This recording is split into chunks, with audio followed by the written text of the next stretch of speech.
Welcome back to my new cooking vlog. ഇന്ന് ഞാൻ ഉണ്ടാക്കാൻ പോകുന്നത് ചിക്കൻ മന്തിയാണേ. അതിനാവശ്യമായി ഞാൻ എടുത്തേക്കണത് 2 കിലോ ചിക്കനോളം ഉണ്ട്. ഇതിന് വേണ്ടി കുറച്ച് കാശ്മീരി മുളക് പൊടി, മന്തി മസാല, കുരുമുളക് പൊടി, മഞ്ഞൾപ്പൊടി, മാഗി ക്യൂബ്. അളവുകളെല്ലാം സ്ക്രീനിൽ കാണിക്കുക. തക്കാളി 2 എണ്ണം അരച്ചത്, ക്യാപ്സിക്കം, ഇഞ്ചി വെളുത്തുള്ളി പേസ്റ്റ്, മല്ലിപ്പുതിന. ഇതിൻ്റെ അളവുകളും സ്ക്രീനിൽ കാണിക്കാവേ. ഇതെല്ലാം ചിക്കനിലേക്ക് കുറച്ച് ഓയിലും കൂടി ഒഴിച്ച് നല്ലപോലെ മിക്സ് ചെയ്ത് ഫ്രിഡ്ജിലേക്ക് അങ്ങോട്ട് വെച്ച് 1 മണിക്കൂർ അവിടെ ഇരുന്ന് റെസ്റ്റ് ചെയ്യട്ടെ.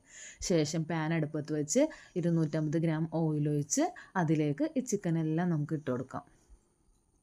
ഈ ചിക്കൻ അവിടെ കിടന്ന് സിമ്മിൽ പയ്യെ തിളക്കണ നേരം കൊണ്ട് നമുക്ക് കുറച്ച് സ്പൈസസ് എടുത്ത് വയ്ക്കാം. എന്തിനാണെന്നല്ലേ, അരിക്ക് സ്പൈസസ് എന്തൊക്കെയാണെന്ന് ഞാൻ എഴുതി കാണിക്കാം സ്ക്രീനിൽ. ഞാനൊരു 1.5 kg അരി എടുത്തിട്ടുണ്ട്. നീളൻ അരി വേണേ. തിളയ്ക്കണ വെള്ളത്തിലേക്ക് ഉപ്പ് ആവശ്യത്തിന് ഇട്ട് കൊടുത്ത് സ്പൈസസ് ഇട്ട് നമുക്കതിലേക്ക് അരിയും ഇടാം.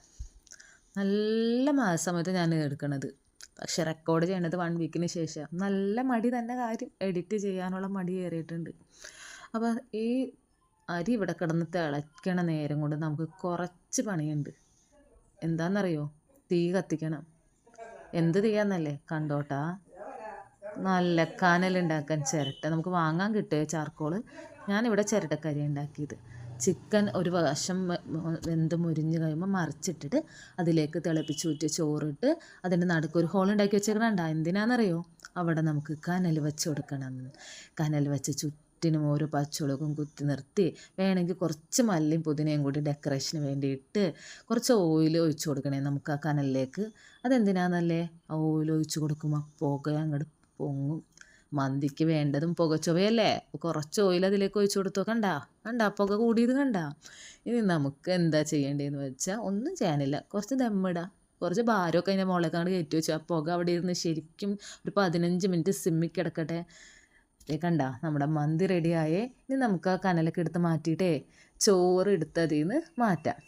ചോറ് മേളിൽ നിന്ന് ഒരു പാനിലേക്ക് നമുക്ക് സെപ്പറേറ്റ് ചെയ്തിട്ട് ചിക്കൻ അടിയിൽ നിന്ന് വേറൊരു പാത്രത്തിലേക്ക് എടുക്കണം.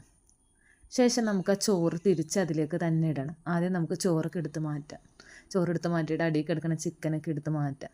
ഗ്രേവി ഒന്നും എടുക്കണ്ട, ഇച്ചിരി ഗ്രേവി കടിയിലുണ്ടാകും. ആ പാത്രത്തിൽ പിടിച്ചിരിക്കണതൊക്കെ ഉണ്ടാകും. അതൊന്നും എടുക്കാൻ നിൽക്കരുത്. നിങ്ങളിത് വയ്ക്കുമ്പോൾ 15 മിനിറ്റ് കൂടുതലൊന്നും സിമ്മിലിട്ട് ദമ്മിന് വയ്ക്കരുത്, അടിയിൽ പിടിച്ചു. കട്ടിയുള്ള പാത്രമാണെങ്കിൽ നല്ലത്. ചിക്കനും എടുത്ത് മാറ്റിയ ശേഷം ചോറ് കുറച്ച് ചിട്ട് കൊടുത്ത് നല്ല പോലെ നിങ്ങൾ റൈസ് മിക്സ് ചെയ്തെടുക്കണം. 2 പാത്രം 2 കയ്യിൽ വെച്ച്. ശേഷം കളർ മാറിയത് നല്ല രീതിയിൽ അങ്ങോട്ട് മിക്സ് ചെയ്ത് കൊടുത്ത് എടുത്ത് നോക്കിയേ. കുറച്ച് മയോണീസും തക്കാളി ചട്നിയും കൂട്ടി അടി. അപ്പോൾ ഇഷ്ടപ്പെട്ടെങ്കിൽ എല്ലാവരും ഒന്ന് സബ്സ്ക്രൈബ് ചെയ്ത് ലൈക്കും ചെയ്ത് ഷെയറും